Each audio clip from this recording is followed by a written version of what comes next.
എല്ലാവർക്കും നമ്മുടെ പുതിയൊരു വീഡിയോയിലേക്ക് സ്വാഗതം.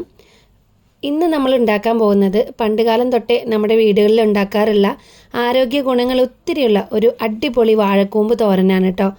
ചോറിനൊപ്പം കഴിക്കാൻ പറ്റിയ ഈ നാടൻ തോരൻ കയ്പില്ലാതെ വളരെ രുചികരമായിട്ട് എങ്ങനെ തയ്യാറാക്കാമെന്ന് നോക്കിയാലോ? അപ്പോൾ വൈകാതെ തന്നെ നമുക്ക് വീഡിയോയിലേക്ക് പോകാം. നമ്മുടെ കൂട്ടായ്മയിലേക്ക് ഇതുവരെ അംഗമാവാത്തവരാണോ കാണുന്നത് എങ്കിൽ താഴെയുള്ള സബ്സ്ക്രൈബ് ബട്ടൺ ക്ലിക്ക് ചെയ്ത് ഇപ്പം തന്നെ ഫാമിലിയിലേക്ക് കൂടിക്കോട്ടോ. തൊട്ടടുത്തുള്ള ബെല്ലൈക്കൺ കൂടെ ക്ലിക്ക് ചെയ്താൽ പുതിയ വീഡിയോകൾ ഒന്നും മിസ്സാവില്ല. ഇഷ്ടമായാൽ ഒരു കൊച്ചു ലൈക്കും നിങ്ങളുടെ കൂട്ടുകാർക്കായി ഒരു ഷെയറും തരാൻ മറക്കല്ലേ. വാഴക്കൂമ്പ് അരിയാൻ തുടങ്ങുന്നതിന് മുമ്പ് കയ്യിൽ നമ്മൾ അല്പം വെളിച്ചെണ്ണ പുരട്ടി കൊടുക്കണം. ഇങ്ങനെ ചെയ്താൽ കറ കയ്യിൽ പിടിക്കില്ല, കൈ കറുത്തു പോവുകയില്ല. ഇവിടെ വാഴക്കൂമ്പിൻ്റെ വെളിയിലുള്ള കട്ടി കൂടിയ ചുവന്ന പോളകളൊക്കെ മാറ്റി ഉള്ളിലെ ഈ നല്ല വെളുത്ത ഭാഗം കിട്ടിയിട്ടുണ്ട്. ഇനി ഇത് കനം കുറച്ച് കൊത്തി അരിഞ്ഞെടുക്കണം. ഇത് അരിയാനുള്ള പണി ഓർത്തിട്ട് മാത്രം വാഴക്കൂമ്പ് ഉപേക്ഷിക്കുന്നവർക്ക് വേണ്ടിയാണ് കേട്ടോ ഈ പറയുന്നത്. വിറ്റാമിനുകളുടെയും ഫൈബറിൻ്റെയും ഒരു കലവറ തന്നെയാണിത്. കയ്യിൽ അല്പം വെളിച്ചെണ്ണയും പുരട്ടി നല്ലൊരു കത്തിയെടുത്ത് അരിയാനിരുന്നാലേ മിനിറ്റുകൾക്കുള്ളിൽ പരിപാടി തീരും. ഹെൽത്തിയായി കഴിക്കണമെങ്കിൽ ഇത്രയൊക്കെ ഒരു ശ്രമം വേണ്ടേ? അപ്പോൾ ഇനി വാഴക്കൂമ്പ് കണ്ടാൽ ധൈര്യമായിട്ട് വാങ്ങിച്ചോളൂ. സത്യത്തിൽ വാഴക്കൂമ്പ് എന്ന് പറയുന്നത് വെറൊരു കറിയല്ല, നമ്മുടെ ഉള്ളിലേക്ക് പോകുന്ന ഒരു നാച്ചുറൽ ഹെൽത്ത് സപ്ലിമെൻ്റ് ആണ്. അയൺ ധാരാളമുള്ളത് കൊണ്ട് അനീമിയ അല്ലെങ്കിൽ ചോരക്കുറവുള്ളവർക്ക് ഇത് ഒരു അടിപൊളി മരുന്നാണ് കേട്ടോ. ഇനി ലേഡീസിന് പീരിയഡ്സ് സമയത്തൊക്കെ ഉണ്ടാകുന്ന വയറുവേദനയ്ക്കും അതുപോലെ തന്നെ ഹോർമോൺ ചേഞ്ചിനൊക്കെ വാഴക്കൂമ്പ് തോരൻ കഴിക്കുന്നത് നല്ലൊരു റിലീഫ് തരും. ഇത്രയും ഗുണമുള്ള സാധനം നമ്മൾ അടുക്കളയിൽ ഉണ്ടാക്കാതിരുന്നാൽ എങ്ങനെയാണ്? വാഴക്കൂമ്പ് അരിയാൻ വലിയ പാടൊന്നുമില്ല കേട്ടോ. നമ്മൾ ക്യാബേജൊക്കെ എത്ര പെട്ടെന്നാണ് കനം കുറച്ച് അരിഞ്ഞെടുക്കുന്നത്, അതുപോലെ തന്നെ ഇതും വളരെ എളുപ്പത്തിൽ അരിഞ്ഞെടുക്കാം. വാഴക്കൂമ്പ് നടുവിലൂടെ രണ്ടായിട്ട് മുറിച്ച ശേഷം കട്ടി കുറച്ച് ക്രോസായിട്ട് കൊത്തി അരിഞ്ഞാൽ മതി.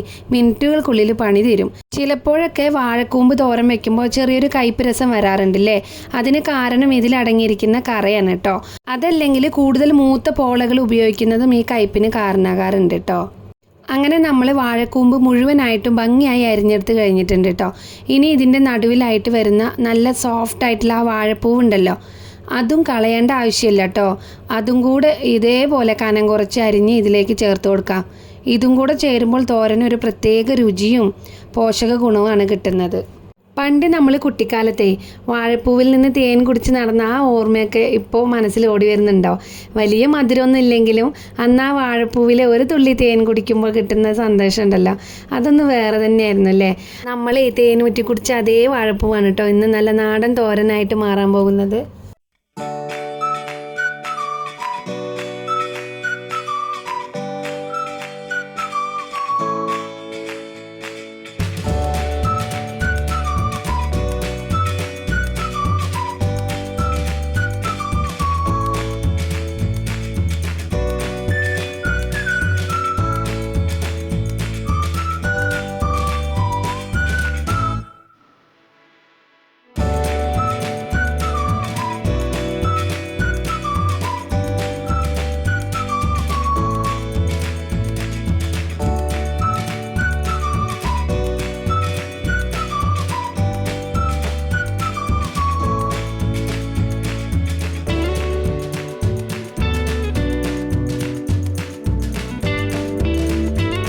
അങ്ങനെ നമ്മൾ അരിഞ്ഞു വെച്ച വാഴക്കൂമ്പ് മുഴുവൻ ഈ പാത്രത്തിലേക്ക് മാറ്റിയിട്ടുണ്ട്.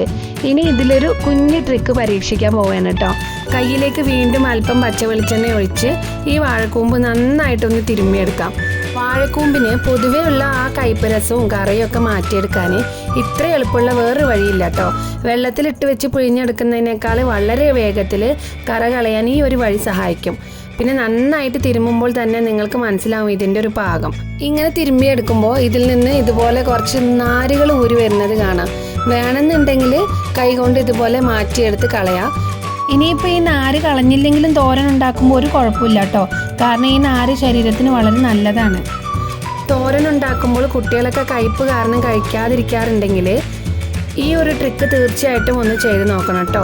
ഒരു തുള്ളി കയ്പ്പ് പോലും ഉണ്ടാവില്ല. അപ്പോൾ ഇതാ നമ്മൾ ഇത് നന്നായിട്ട് തിരുമ്മി മാറ്റി വെച്ചിട്ടുണ്ട്.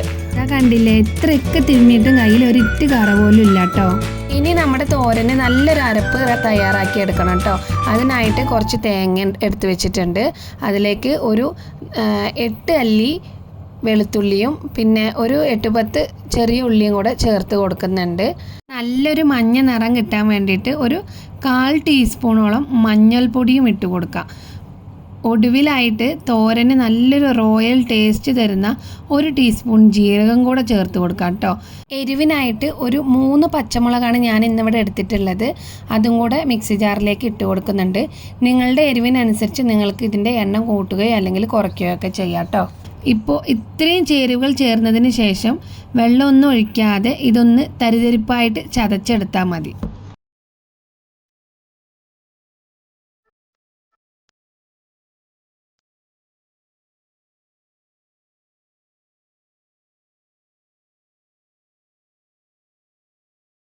അപ്പോൾ ദാ ഇനി നമുക്ക് തോരൻ താളിച്ചെടുക്കാം കേട്ടോ.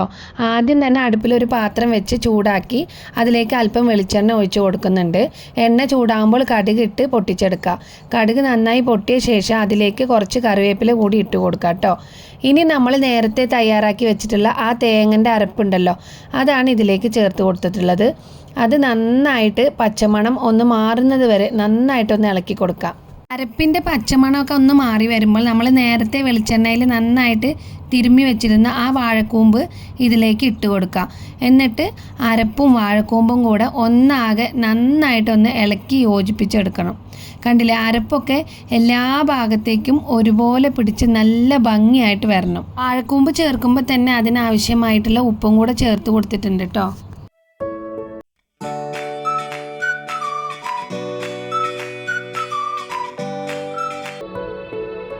അങ്ങനെ അരപ്പും വാഴക്കൂമ്പും കൂടെ നന്നായിട്ട് ഇളക്കി യോജിപ്പിച്ചതിന് ശേഷം ഇതുപോലെ തവി കൊണ്ട് അല്ലെങ്കിൽ കരണ്ടി കൊണ്ട് മുകളിലൊന്ന് നന്നായിട്ട് പ്രസ് ചെയ്ത് അമർത്തി കൊടുക്കണം കേട്ടോ.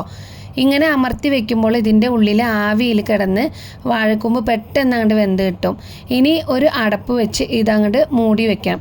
ഇവിടെ ഒരു കാര്യം പ്രത്യേകം ശ്രദ്ധിക്കേണ്ടത്, തീ ഒരിക്കലും ഹൈ ഫ്ലെയിമിൽ വെക്കരുത് കേട്ടോ. തീ നന്നായിട്ട് കുറച്ച് സിമ്മിൽ അഥവാ അല്ലെങ്കിൽ ലോ ഫ്ലെയിമിൽ വെച്ച് വേണം ഇതൊന്ന് ആവി കയറ്റിയെടുക്കാൻ. ആവി നന്നായിട്ട് മുകളിലേക്ക് വരുന്നതോട് കൂടി തന്നെ നമ്മുടെ വാഴക്കൂമ്പ് പക്കയായിട്ട് ഇവിടെ വെന്ത് കിട്ടും കേട്ടോ. തീരെ സമയമെടുക്കാതെ വളരെ പെട്ടെന്ന് തന്നെ തയ്യാറാക്കിയെടുക്കാൻ പറ്റിയ ഒരു അടിപൊളി നാടൻ റെസിപ്പിയാണിത്. വാഴക്കൂമ്പ് തോരൻ ഇതുവരെ ഉണ്ടാക്കി നോക്കാത്തവരുണ്ടെങ്കിൽ ധൈര്യമായിട്ട് ഇതുപോലെ ഒന്ന് ട്രൈ ചെയ്ത് നോക്കണം കേട്ടോ. കണ്ടില്ലേ, ഒട്ടും കയ്പില്ലാതെ നല്ല ഗംഭീര രുചിയിൽ നമ്മുടെ വാഴക്കൂമ്പ് തോരൻ ഇവിടെ റെഡി ആയിട്ടുണ്ട് കേട്ടോ. ഈ ഒരൊറ്റ രീതിയിൽ ഉണ്ടാക്കിയാൽ വീട്ടിലുള്ള കുട്ടികളും മുതിർന്നവരൊക്കെ വീണ്ടും വീണ്ടും ചോദിച്ച് വാങ്ങി കഴിക്കും, ഉറപ്പാണ്. അപ്പോൾ തീർച്ചയായും എല്ലാവരും ഇതൊന്ന് പരീക്ഷിച്ച് നോക്കണേ.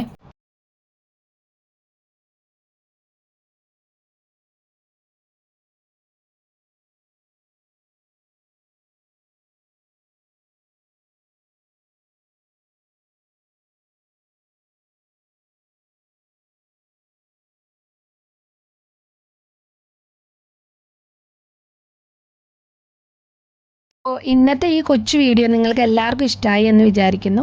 ഇഷ്ടമായാൽ ലൈക്ക് ചെയ്യാനും കൂട്ടുകാർക്ക് ഷെയർ ചെയ്യാനും മറക്കരുത്. ഇതുവരെ ചാനൽ സബ്സ്ക്രൈബ് ചെയ്യാത്തവരുണ്ടെങ്കിൽ ആ കുഞ്ഞു ബെല്ലൈക്കൺ കൂടെ ഒന്ന് ഞെക്കി സബ്സ്ക്രൈബ് ചെയ്തേക്കണേ. ഇനി ഇതുപോലത്തെ നല്ല നല്ല നാടൻ റെസിപ്പികളുമായിട്ട് നമുക്ക് അടുത്ത വീഡിയോയിൽ കാണാം. അപ്പോൾ അതുവരയ്ക്കും ബൈ.